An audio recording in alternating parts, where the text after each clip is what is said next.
Hello जनता, hello बच्चा party, क्या हाल चाल, कैसे आप सभी लोग। एक बार फिर से आपका स्वागत है आपके अपने यूट्यूब चैनल ट्यूट.com में। और इस समय आपको पता है हम लोग क्लास 10th की NCERT line by line series के साथ लाइव आ रहे हैं आपके पास रिकॉर्डेड सेशंस आ रहे हैं, लाइव इन द सेंस जहाँ पे हम लोग आपको एनसीईआरटी की लाइन का एक एक मतलब आपके सामने एक एक लाइन रीड कर रहे हैं, और जहाँ पे भी हमें लगता है कि आपको समझाने की जरूरत है हम आपको वहाँ पे प्रॉपर समझा रहे हैं।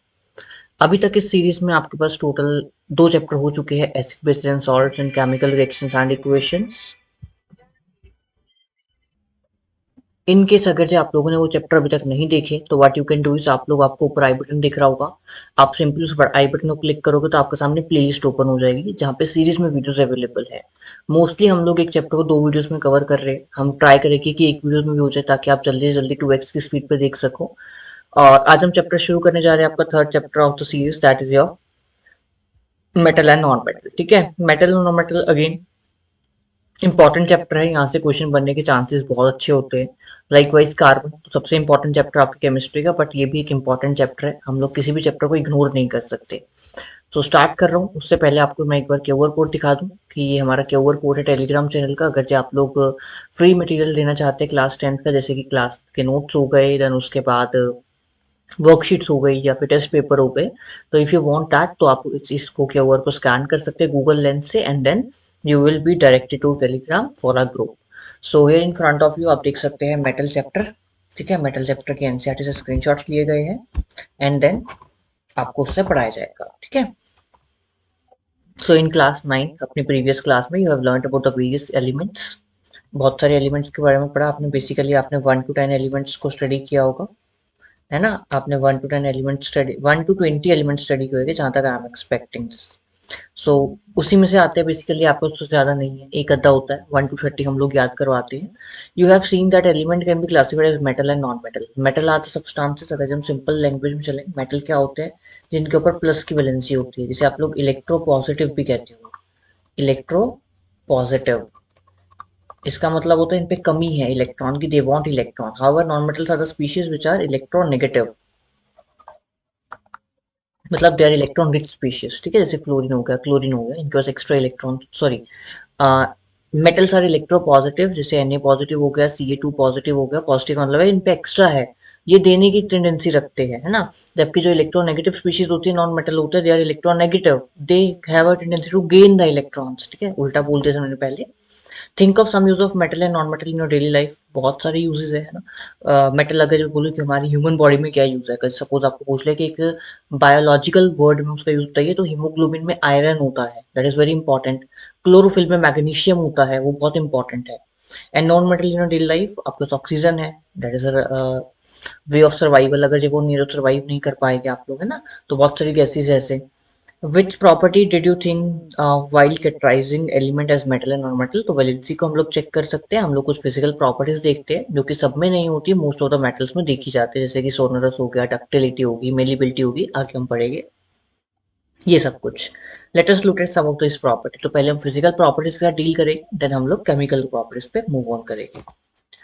फिजिकल प्रॉपर्टीज ऑफ मेटल, तो मेटल की बात करें, the easiest way to start grouping substance by comparing the physical property, सबसे इजी वे क्या होता है कि हम फिजिकल प्रॉपर्टी से आप शुरू कीजिए। Let us study this with the help of an following activity. Activity 3.1 to 3.6, collect the sample of following metal: iron Fe, copper Cu, aluminium Al, magnesium Mg, sodium Na, Pb lead, Zn zinc and any other metal that is easily available around you। First activity में कह रहे हैं कि आप इनके appearance को देखोगे, clean the surface of each metal sample by rubbing them with sand paper and note the appearance, कि वो अपीयरेंस कैसे है। तो basically metals are generally lustrous, shiny होते हैं। So metal in the pure shape have a shiny surface, तो this is the first property जो कि आप लोगों ने पढ़ी, that they have a shiny surface. This property is called metallic lustre, मतलब शाइनीनेस। ठीक है, ये आप लोग बचपन से पढ़ते आ रहे हो। Take small amount of iron and all these, try to cut them with knife. आप देखोगे सॉफ्ट होता है कुछ metal, however they are hard, actually generally they are hard, but with exception की अगर हम बात करें, they are also soft metal. Group 1 के मेटल जो होते हैं, सोडियम हो गया, पोटेशियम हो गया, they are generally soft. You will find the metal are generally hard, the hardness vary from metal to metal. आगे हम एक्सेप्शन देखेंगे, अभी एनसीईआरटी खुद बताएगी हमें। देन उसके बाद वो कह रहे हैं कि मेटल का पीस लीजिए, उसे हैमर से मारने की ट्राई कीजिए, यू विल सी कि जो मेटल होते हैं, basically most of the metal are beaten into thin sheets. Thin sheets में अगर जो कोई चीज बीटन हो रही है, that property is called malleability. ठीक है, उसे हम क्या कहते हैं, malleability. Did you know that the gold and the silver are the most malleable metal? Very important question. जो गोल्ड होता है और सिल्वर होता है वो बहुत ज्यादा मेलेबल होते हैं, that is why they are use for making jewelleries. बहुत छोटी छोटी पतली पतली शीट्स बनती है ना उनकी। दिल्ली उसके बाद क्या है, वायर की फॉर्म में the ability of metal to into a thin wire is called ductility.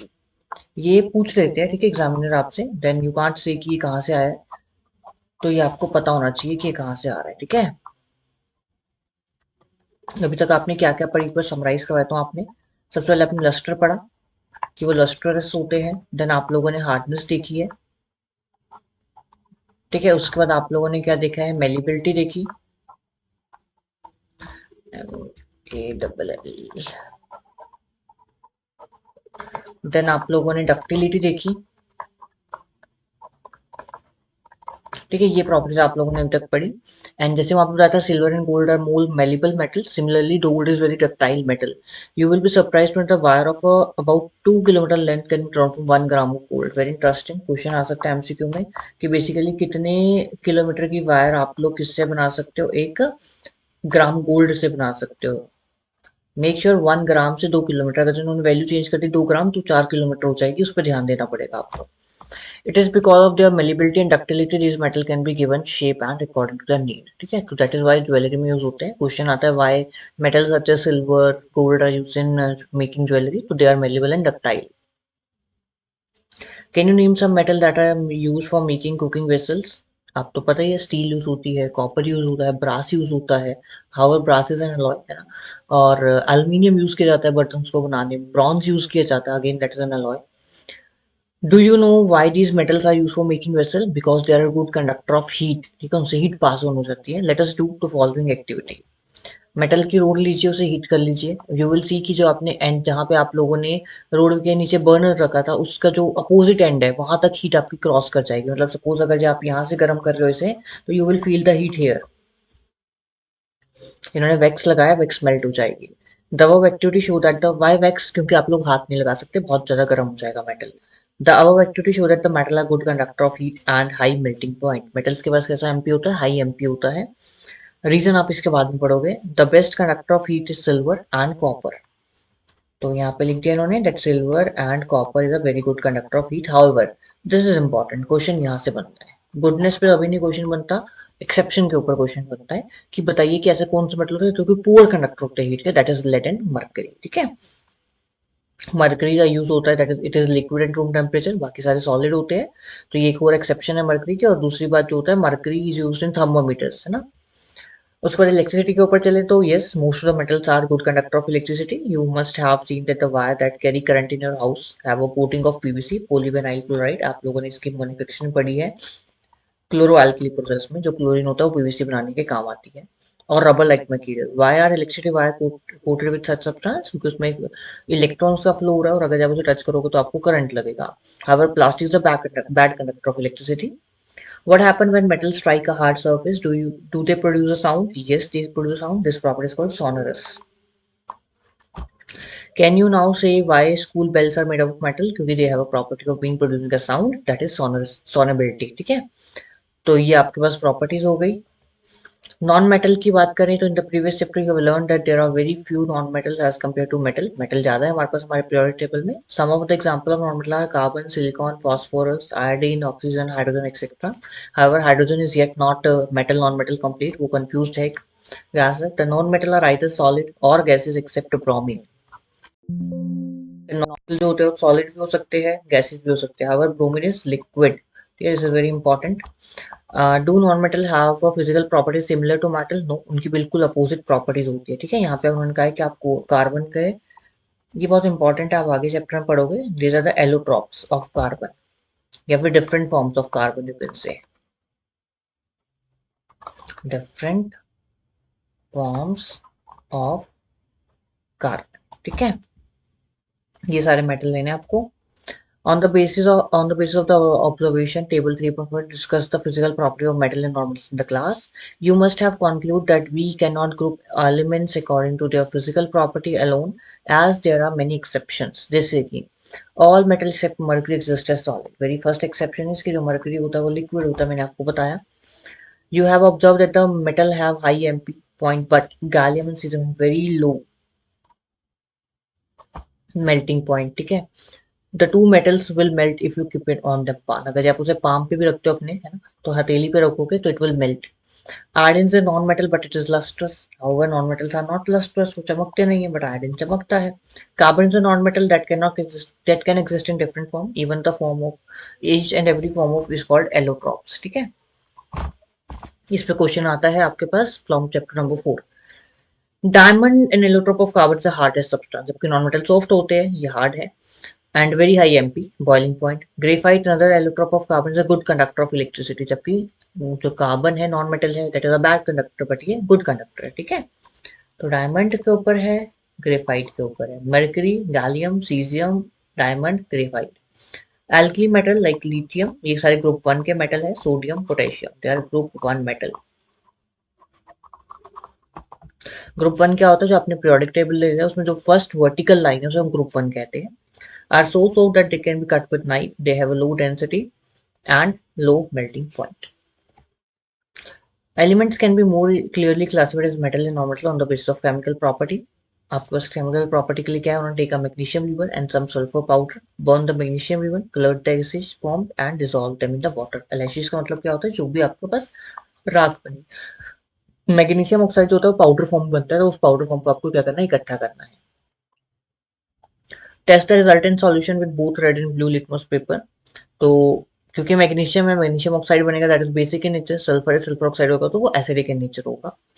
Is the product formed on the burning magnesium acidic or basis? It will be basic. Now burn the sulfur, record the same test and we will find that it is a acidic substance, ठीक है।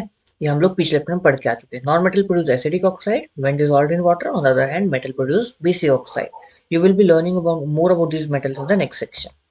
Before to that, उससे पहले हम लोग शुरू करते हैं। तो सबसे पहला है एग्जांपल देने आपको लिक्विड का, mercury.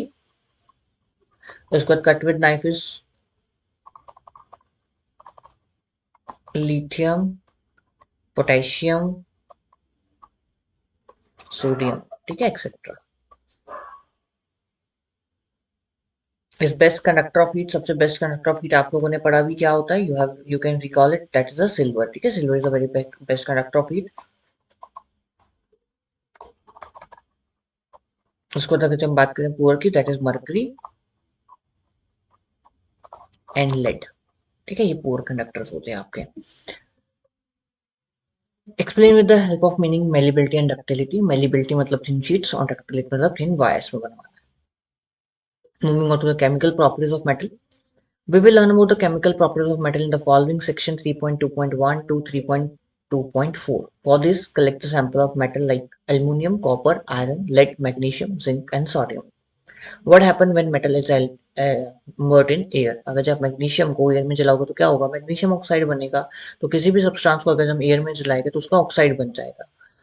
You have seen in activity 3.8 that the magnesium burn in air with a dazzling flame. Do you all the metal react in same metal? No, सारे ऐसा नहीं है कि व्हाइट फ्लेम के साथ ही जलते हैं। All the metal have a characteristic flame colour. Let us check by performing the following activity. Hold any sample taken above in the pair of tong and try burning over flame. Repeat with other metal. Collect the product form. Let the product and metal surface cool down. Which metal burn easily? Which flame color did you observe when the metal is burned? How does the metal surface appear after burning? Arrange the metal in the decreasing order of the reactivity toward oxygen. कौन जल्दी जल रहा है, कौन fast चल रहा है और कौन कम चल रहा है, उसके अकॉर्डिंग।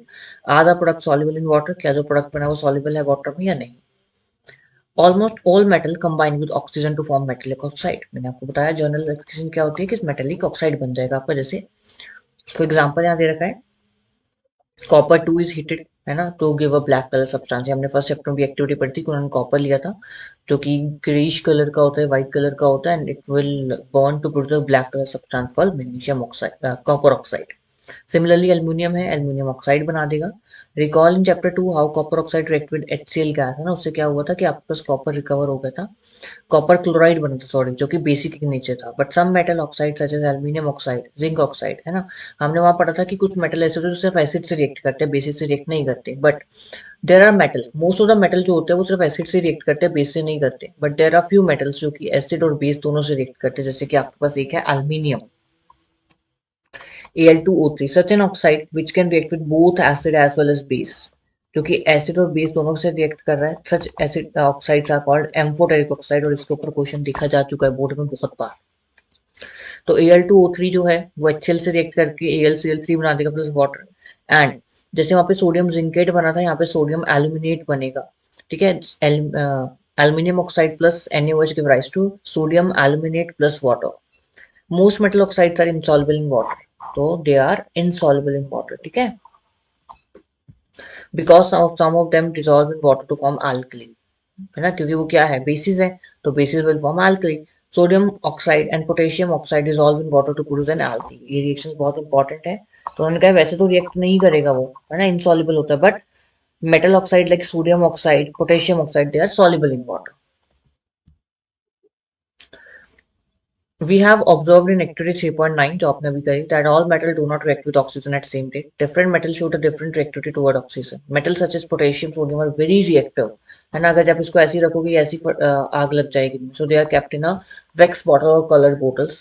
सॉरी, wax bottle में रखा जाएगा, कलर तो क्यों रखेगा, वो फोटो डिकम्पोजिशन से बचाने के लिए रखते हैं। Hence to prevent them from accidental fire they are kept in a kerosene oil or wax bottle। ठीक है, इनको kerosene oil बोला है आपके एनसीईआरटी ने, अदरवाइज हम wax bottle में भी रख सकते हैं इनको। At ordinary temperature the surface of metals such as magnesium, aluminium, zinc, lead etc. are covered with a zinc layer of oxide. They are protective oxide layer prevent the metal from further oxidization। ठीक है, तो हम लोगों ने पढ़ा था ना कि मैग्नीशियम रिबन को साफ क्यों करते हैं, क्योंकि अगर जब उसे बहुत टाइम तक एयर में रखते रखोगे ना तो उस पर ऑक्साइड की लेयर जम जाती है जो कि फर्दर उसको प्रिवेंट करती है ऑक्सीडेशन से। Iron does not burn on heating but iron feeling burns, क्योंकि surface area concept होता है यहाँ पे, but vigorously when sparkled in the flame of the burner। Copper does not burn, copper नहीं जलता, but hot metal is coated with a black colored layer of copper oxide, black color की होती है। Silver and gold do not react with oxygen even at higher temperature। तो silver और gold बिल्कुल भी react नहीं करेंगे। ठीक है, तो next चलते हैं हम लोग। Next is a very important process, just give me a minute। ठीक है, एक मिनट में वापस आ रहा हूँ मैं। तो प्रोसेस होता है anodising. Anodising is a process जिसमें हम लोग एक मेटल की लेयर चढ़ा देते हैं दूसरे मेटल के ऊपर ताकि आप उसको ऑक्सीडेशन से बचा सकें।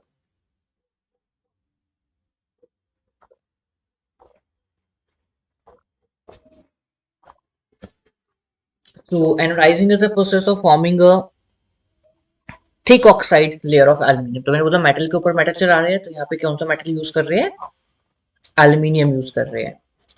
Aluminium develops a thick, thin oxide layer when exposed to air. The aluminium oxide coats make are resistant to further corrosion। उससे further corrosion नहीं होगी।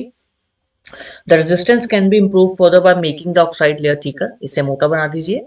During anodizing, a clean aluminum article is made the anode and is electrolyzed with dilute sulfuric acid।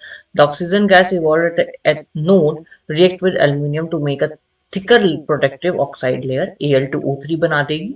This oxide layer can be dried easily to give a magnesium article an attractive finish। After performing the activity हम करके आए, you must have observed that the sodium is most reactive of sample of the metal taken। हम लोगों ने reactivity series कल याद की थी, कटरीना ने कार मांगी, वहां से आप याद कर सकते हैं। The reaction of magnesium is less vigorous, implying that this is not that much reactive as compared to sodium।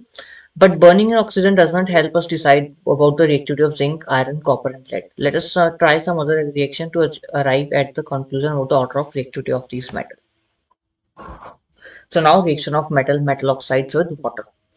Collect the sample of some metal जो कि आप लोगों ने पहले लिए थे। Put some pieces of sample separately in the beaker half filled with cold water। Which metal reacts with cold water? Arrange them in the increasing order of the reactivity with cold water। Did any metal produce fire on water? Does any metal start floating after some time? Put the metal that didn't react with cold water in a beaker half filled with the hot water। मतलब वो कह पहले cold water से try कीजिए, फिर hot water से try कीजिए, फिर स्टीम से ट्राई कीजिए, आगे लिखा होगा। For the metal that didn't react with hot water arrange the apparatus, जो कि आपको दिखाया जाएगा आगे। And observe the reaction with steam. Which metal did not react with steam, arrange the metal in the decreasing order of their reactivity. So ये बहुत important है जब मैं पढ़ाने जा रहा हूँ बॉटल के ऊपर, क्योंकि तीन तरह की रिएक्शन होती है, cold water, hot water, steam. इसमें से एक क्वेश्चन आने के चांसेस पक्का होते हैं। और जो यहाँ पे एक्टिविटी दिखाई गई है वो बहुत इंपॉर्टेंट है, जो आपकी स्क्रीन पे एक्टिविटी दिख रही है इस समय आपको, वो बहुत बहुत ज्यादा इंपॉर्टेंट है।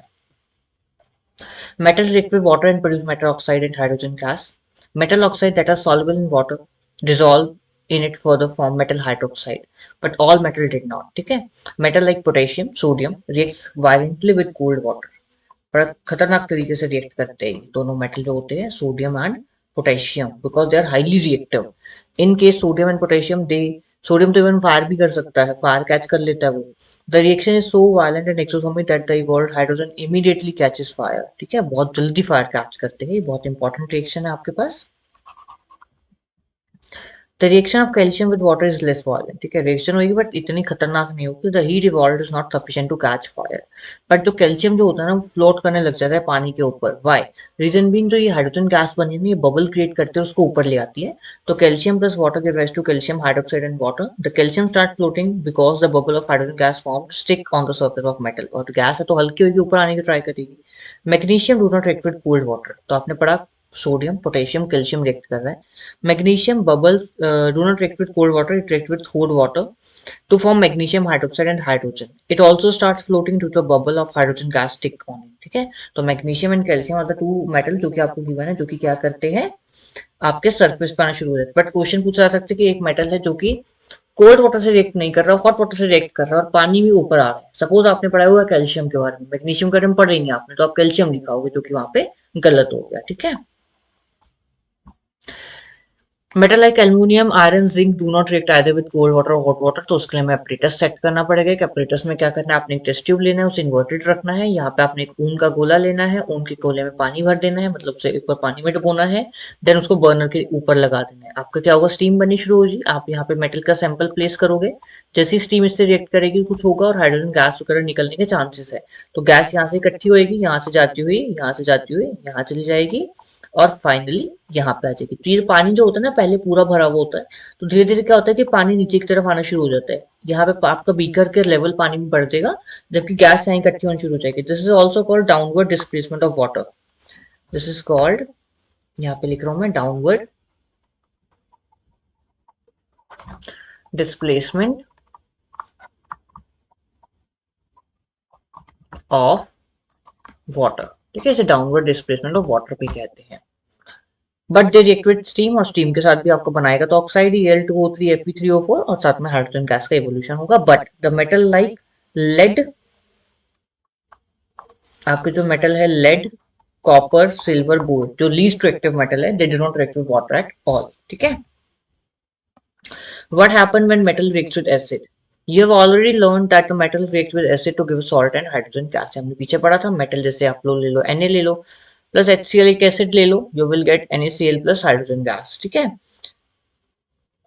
तो उसके लिए भी एक्टिविटी दे रखी है उन्होंने। Okay, collect all the metal sample except sodium and potassium, क्योंकि बहुत रिएक्टिव होते हैं। If the samples are tarnished, rub them with a sand paper. Put the sample separately in a test tube containing dilute HCl. Suspend thermometer in the test tube so that the bulbs are dipped in the acid। Bulb क्या होता है, जो कि नीचे का silver colour का part होता है, उसे बल्ब कहते हैं। Observe the rate of formation of bubble carefully। Which metal react vigorously with dilute HCl? जो जितना रिएक्टिव होगा उतना vigorously रिएक्ट करेगा। With which metal did you record the highest temperature? किससे सबसे ज्यादा होगा? ठीक है, arrange the metal in the decreasing order of reactivity with dilute acid।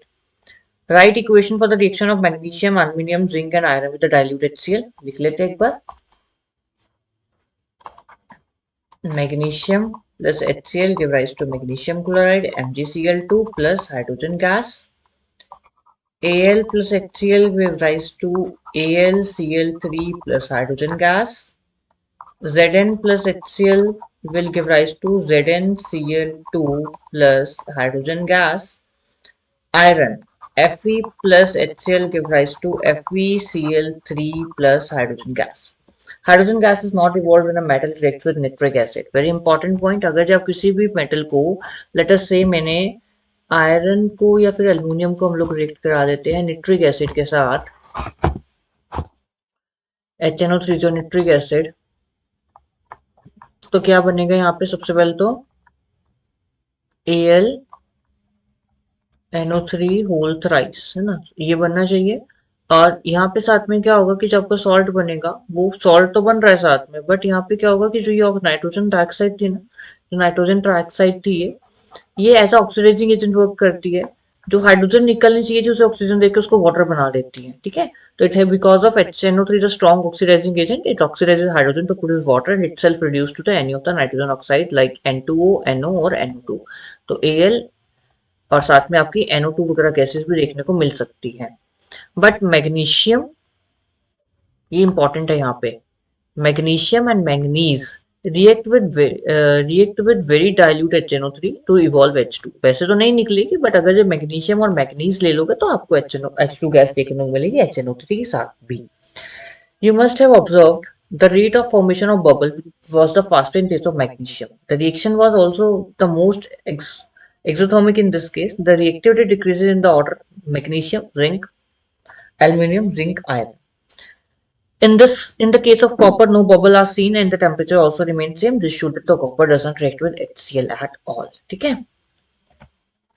Next aqua regia, very important reaction. Aqua regia बहुत इंपॉर्टेंट है आपके सिलेबस में, यहाँ से भी क्वेश्चन बनने के चांसेस इतने ही होते हैं जितने पीछे पार्ट में है। तो क्या है aqua regia? Is taken from a Latin word, इसका मतलब होता है royal water, is a freshly prepared mixture of concentrated HCl and concentrated HNO3 in a ratio of 3:1।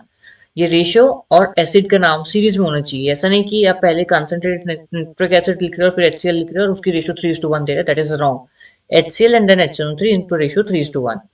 इसका काम क्या होता है बेसिकली, गोल्ड के ऊपर से क्या होता है एक पतली सी लेयर हटा देगा, गोल्ड ही रिमूव कर देगा बेसिकली। तो क्या होगा कि गोल्ड का जो वेट होगा वो कम हो जाएगा, गोल्ड साफ तो हो जाएगा आपका बट वेट कम हो जाएगा। तो कभी अगर जो कोई बेचने आए, कोई आपको गली में आए कि मैं सोना साफ करूंगा, नेवर बिलीव ऑन दैट। वो क्या करते हैं एक्वालीजिया बनाते हैं और आपके सोने को डिसॉल्व करके अपने साथ सोना ले जाते हैं थोड़ा सा, तो ये चीज नहीं करवानी।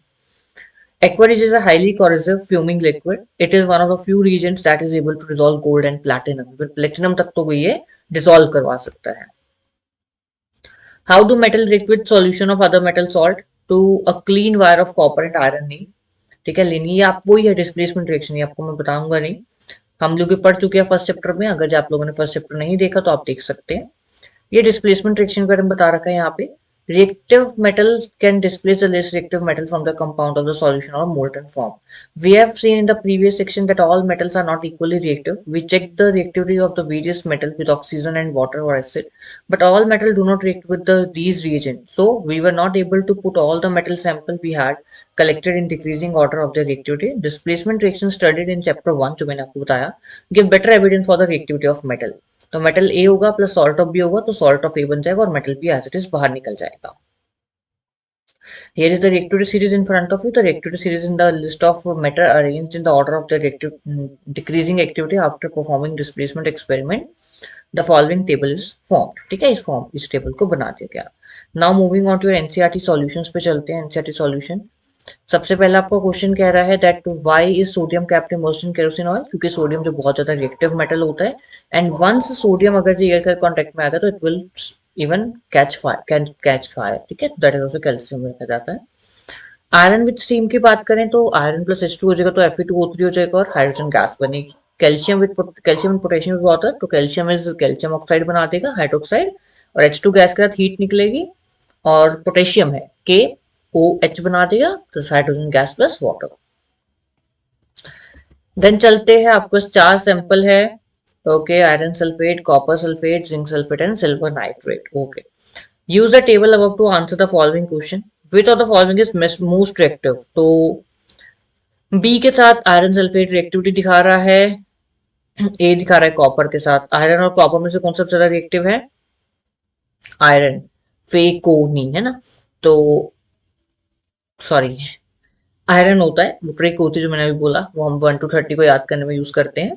तो इसमें पता चल रहा है कि जो आपका बी मेटल है वो सबसे ज्यादा रिएक्टिव है क्योंकि वो डिस्प्लेस कर रहा है आपके इवन उसको कोई डिस्प्लेस नहीं कर पा रहा बट कॉपर को डिस्प्लेस हो पा रहा है, ठीक है, तो that is why. Then what would you observe if B is added to a solution of copper sulphate. अगर जो आपने आयरन को कॉपर सल्फेट में रखते हैं तो B will dissolve the copper. तो बी क्योंकि आयरन इज बी जो भी मेटल है क्योंकि ज्यादा रिएक्टिव है तो वो कॉपर को भी डिस्प्लेस कर देगा। Arrange the order of ABCD in the order of decreasing reactivity. Okay, सबसे पहले तो हमने बोला बी है ना, तो बी, देन यहाँ पे आएगा ए, देन सी एंड डी। कोई भी डिस्प्लेसमेंट रिएक्शन नहीं दे रहा तो सबसे वीक हो जाएगा आपका, ठीक है। तो ये आपका ऑर्डर है जो कि स्क्रीन पे आपको विजिबल है। Which gas is produced when dilute HCl is added to reactive metal? तो एब्सोल्युटली पता है यहाँ पे हाइड्रोजन गैस ही रिवॉल्व हो सकती है metal plus acid will give rise to hydrogen gas. ठीक है, रिएक्शन आप लिख सकते हैं Fe plus H2SO4 give rise to iron sulphide FeSO4 plus H2। What would you observe when zinc is added to the solution of iron sulfate? Zn plus FeSO4 give rise to zinc sulfate plus iron, क्योंकि zinc is a higher reactive than iron। ठीक है, तो these are the question जो कि आपके सामने अभी तक थे। इसके बाद आपकी आएगी reactivity series, then extraction of metal आ जाएगा। ठीक है, तो जस्ट 2-1 मिनट का ब्रेक लेते हैं एंड देन उसके बाद हम लोग शुरू करेंगे आपकी how do metal and non metal react with each other. आज हम लोग करते हैं मोस्ट प्रोबेबली यहां तक कर लेंगे। ठीक है, आयनिक बॉन्ड की प्रॉपर्टीज तक करेंगे। तो 2 मिनट का ब्रेक लेंगे and then we will start again.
हाँ जी, सो रेस्ट इज ओवर। चलते अपने चैप्टर की तरफ, that is how do metal and non metal react with each other. So in the above activities जो भी अभी हमने की, you saw that the reaction of metal with number of reagents जैसे ऑक्सीजन, वाटर, ये सब देखा आपने। Why do metals react in this manner? Let us recall what we have learned in the electronic configuration of element in class 9. We have learned noble gases. Noble gases are those gases जिनके outermost shell क्या होते हैं, completely fill होते हैं। जैसे कि आप लोगों ने पढ़ा आर्गन के बारे में पढ़ा, आप लोगों ने हीलियम के बारे में पढ़ा, आप लोगों ने जिनॉन जिनॉन तो आप लोगों ने नहीं पढ़ी होगी, नियॉन के बारे में आप लोगों ने पढ़ा था। जिसके एक होता है रोमिंग नंबर 10, एक होता है 18 और 2, है ना। which have completely autonomous shell, so little chemical reactivity, जो कि दिखाती नहीं basically, they are inreactive at all. We therefore explain the reactivity of element as a tendency to attain a completely filled valence shell, है ना। तो basically क्यों कोई चीज बॉन्ड बना रहा है, कोई क्यों रिएक्ट कर रहा है एक दूसरे के साथ, ताकि वो स्टेबल हो सके। और स्टेबल कैसे हो सकते हैं, जब उनके पास आउटर मोस्ट शेल क्या होगा, फुल होगा उनका। सो यहाँ पे क्या होता है कि किसी के पास ज्यादा होता है, किसी के पास कम होता है, तो वो क्या करते हैं, एक दूसरे को दे देते हैं ताकि अब उनकी बैलेंसिंग हो जाए और वो अस्टेबल हो जाए। We can see from the table 3.3 जो भी आपके पास होगा आगे, तो sodium atom has one electron in the outermost shell. If it loses the electron from its M shell, then its L shell is now become completely. तो इसका मतलब क्या है, सोडियम पे एक एक्स्ट्रा इलेक्ट्रॉन है, अगर जो दे दे तो वो उसका outermost shell fill हो जाएगा और वो स्टेबल हो जाएगा। सेम अगर हम फ्लोरीन की बात करें या फिर ऑक्सीजन की बात करें, उस पर एक इलेक्ट्रॉन की कमी होती है ना। ऑक्सीजन की नहीं, फ्लोरीन क्लोरीन वगैरह की बात करें तो उस पर एक इलेक्ट्रॉन की कमी है, तो वो क्या करेगा, एक इलेक्ट्रॉन उससे ले सकता है। The nucleus of atom is still 11 proton, but the number of electron has become 10. So there is a net positive charge giving a sodium cation. On the other hand, chlorine is a have a 7 electron in the outermost shell.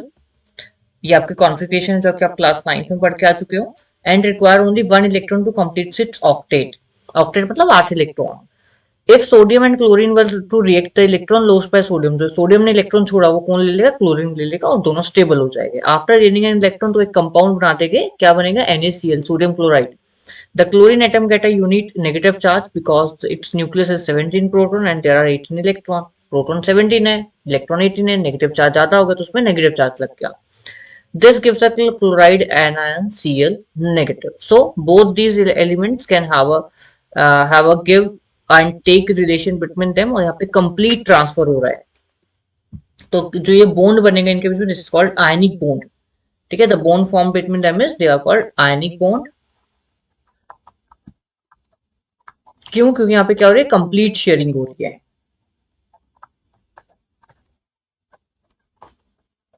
तो जब भी ऐसा कोई bond बना जहाँ पे complete sharing हो रही हो, such a bond are called ionic bonds. ठीक है, तो यहाँ पे क्या हुआ कि Na के पास एक इलेक्ट्रॉन था, आपको मैं यहाँ पे ब्लू ब्लैक कलर से बना के दिखाता हूँ। ये Na के पास एक इलेक्ट्रॉन था, इस पे 7 है, 1 2 3 4 5 6 एंड 7, तो इस पे एक की कमी है, ये इसने इससे ले लिया।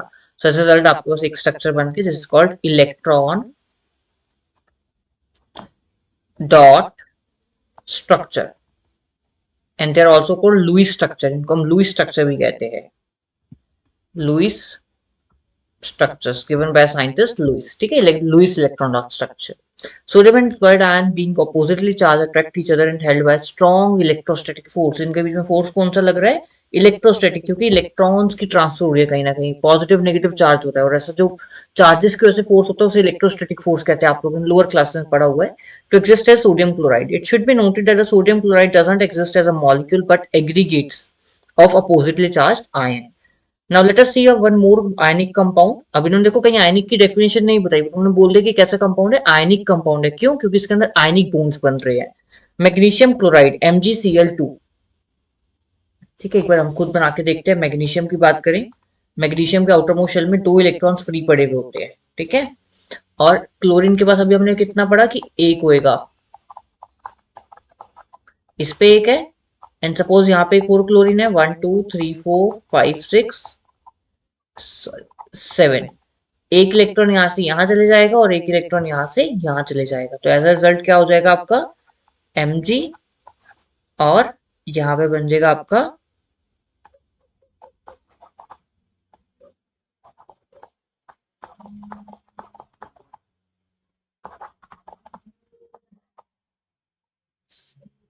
इसके ऊपर एक पॉजिटिव चार्ज दिखाएगा, यहाँ negative.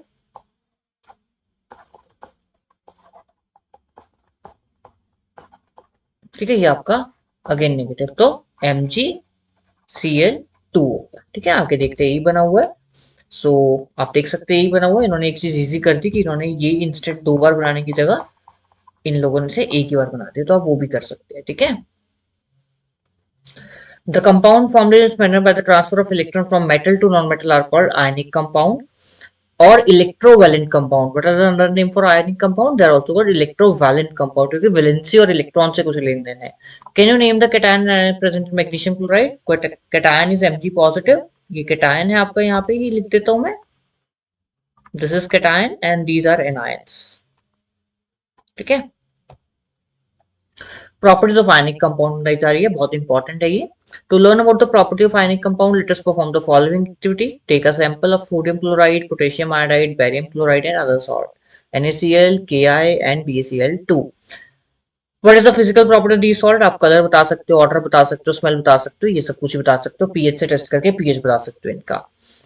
Take a small amount of sample in the metal spatula. Spatula का होता है चम्मच, केमिस्ट्री का जो चम्मच होता है हम लोग स्पैचुला कहते हैं। Heat directly the flame, repeat the other sample. You will observe कि इसको जो है ना बर्न मेल्ट होने में टाइम लगेगा। सो इसके पता चलता है इसका एमपीबीपी हाई होता है। Try to dissolve the sample in water, petrol and kerosene. तो अगर जब आयनिक है, कोई चीज आयन है, तो उसको आयन वाली चीज में ही घुलना पसंद करेगा। एक केमिस्ट्री में रूल होता है, like dissolve like, like dissolve like. तो ऐसे आयनिक जो कंपाउंड होते हैं ना, आयनिक कंपाउंड होते हैं, पोलर इन नेचर होते हैं। पोलर मतलब they can generate positive and negative charge, है ना, इन पे, क्योंकि पॉजिटिव नेगेटिव चार्ज है। तो ये ऐसे ही सॉल्वेंट में घुलेंगे जो कि पॉजिटिव नेगेटिव बनाता हो, जैसे कि H2 है, इट्स अ पोलर सॉल्वेंट, है ना, तो NaCl इसमें घुल जाता है बड़े आराम से। और पेट्रोल की बात करें तो petrol is a non polar solvent, वहां पे कोई आयन नहीं होता, वहां पे कार्बन कंपाउंड है। Make a circuit as shown, उस पर सर्किट बनाना है आप लोगों ने, ताकि देखें कि इलेक्ट्रिसिटी पास होगी नहीं होगी। तो इलेक्ट्रिसिटी पास होती है इनमें, क्योंकि आयन है इसमें। What is the influence about the nature? ठीक है, आपको नीचे एमपीपीपी भी लिए हुए हैं, तो they are having a high MPPP. तो this is last slide for the day. ठीक है, इसके बाद रेस्ट विल कंटिन्यू टुमारो। अब ये पढ़ते फिर एक क्वेश्चन करके आज का सेशन एंड करेंगे यहाँ पे। और आई थिंक 40-50 मिनट का तो हो गया होगा सेशन मेरे अकॉर्डिंग। हाँ, 40 मिनट का हो गया है, मोस्ट 5 मिनट्स और 6 मिनट को।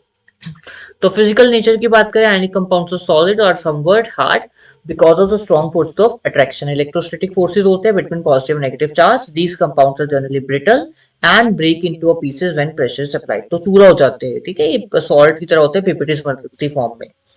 एमपीबीपी की बात करें, they are having a very high MPBP, this is because a considerable amount of energy is required to break the bond. ठीक है, क्योंकि इनको हाई एनर्जी चाहिए होती है, बॉन्ड स्ट्रॉन्ग है, तो दैट इज वाई। सॉल्युबिलिटी की बात करें, they are soluble in the polar solvent, soluble in water and insoluble in non polar solvent, जैसे केरोसिन हो गया या पेट्रोल हो गया, इन्हें ऑर्गेनिक सॉल्वेंट भी कहते हैं। Conduction of electricity की बात करें तो conduction of electricity solution involves the movement of charged particle. A solution of ionic compound in a water contains ion which move to the opposite electrode when electricity is passed through the solution. Ionic compound the solid state do not conduct electricity. Very important कि अगर आप नमक को ऐसे ही रखोगे, उसमें दो wires insert कर दोगे और चेक करोगे कि बल्ब जला नहीं, तो नहीं जलेगा, क्योंकि आयंस नहीं बने। बट अगर जब उसका एक्वा सॉल्यूशन बना देंगे, because ionic compound conduct electricity in the molten state, this is possible in the molten state since the electrostatic forces of the attraction between the positively charged ions are overcome due to the heat, thus the ions move freely and conduct electricity. Write the electron structure of sodium. एक electron दिखाएंगे सिर्फ, oxygen में आप दिखाओगे 6 बनाओगे और 2 की कमी दिखाओगे। और मैग्नीशियम में आप लोग, मैंने आपको बना के दिखाया, मैग्नीशियम में सिर्फ 2 इलेक्ट्रॉन दिखाने आपने। आउटर मोस्ट शेल को हम लोग सिर्फ शो करते हैं, ठीक है। Show the formation of Na2O। Na2O मतलब यहाँ पे क्या होगा, Na, सॉरी ये हट जाएगा। सिंपल मैं आपको बना के दिखा रहा हूँ, सीधा बना के दिखा रहा हूँ, मैं वो नहीं कर रहा, क्रॉस करके नहीं दिखाऊंगा आपको। यहाँ पे टू पॉजिटिव चार्ज आ जाएगा और यहाँ पे आपके पास पड़ी होगी ऑक्सीजन, जिसके ऊपर 2 नेगेटिव चार्ज आ जाएगा। यहाँ पे आप दिखाओगे इसने इलेक्ट्रॉन्स बेसिकली लिए है, 1 2 3 4 5 6, और यहाँ पे 2 डॉट्स बन जाएगी, ठीक है। वहीं अगर मैं आपको बना के दिखाऊं MgO का, तो magnesium again +2 and oxygen, 2 electron इसने से ले लिए, मैग्नीशियम से ले लिए। सो द फॉर्मेशन हो गया। Why are the any compound present in this compound, ions present होगी। तो इसमें Na2 पॉजिटिव आयन है और O2 नेगेटिव है, इसमें Mg2 पॉजिटिव और O2 नेगेटिव है। Why do ionic compound have high MP, क्योंकि इनके जो बॉन्डिंग स्ट्रॉन्ग होती है, इलेक्ट्रोस्टैटिक फोर्सेस होते हैं which are strong in nature and thus they form a high bond and it is difficult to melt them, ठीक है। रेस्ट हमारे पास आएगा अकरेंस ऑफ मेटल है, हमारे पास थोड़ा सा टॉपिक रह गया एक्सट्रैक्शन का रह गया है, उसके बाद हमारे पास सीधा करोजन है and then we are done with this chapter also, ठीक है। सो इससे पहले बता दूं आपको, वीडियो बंद करने से पहले आपको एक चीज इंपॉर्टेंट बता दूं कि ये हमारा टेलीग्राम चैनल का लिंक है, चैनल है, अगर जब इसे स्कैन करोगे, इवन आपको डिस्क्रिप्शन में मिल जाएगा link, as soon as you will scan आपको टेलीग्राम पे रिडायरेक्ट कर दिया जाएगा, वहां पे आप जाके ज्वाइन कर सकते हैं हमारे टेलीग्राम चैनल को, ताकि आपको क्या हो सके, सारे नोट्स वगैरह का एक्सेस फ्री ऑफ कॉस्ट में मिल सके। So that's all for the day, rest we will continue our chapter from tomorrow. ठीक है, कल के पास आपको इसका पार्ट 2 में देखने को मिलेगा। बाकी अगर जो आपने लेक्चर्स नहीं देखे पुराने, तो what you can do is आप लोग हमारी चैनल पे आइए, प्लेलिस्ट देखिए और वहां पे आप लोग आके देख सकते हैं। ठीक है, सो गुड बाय।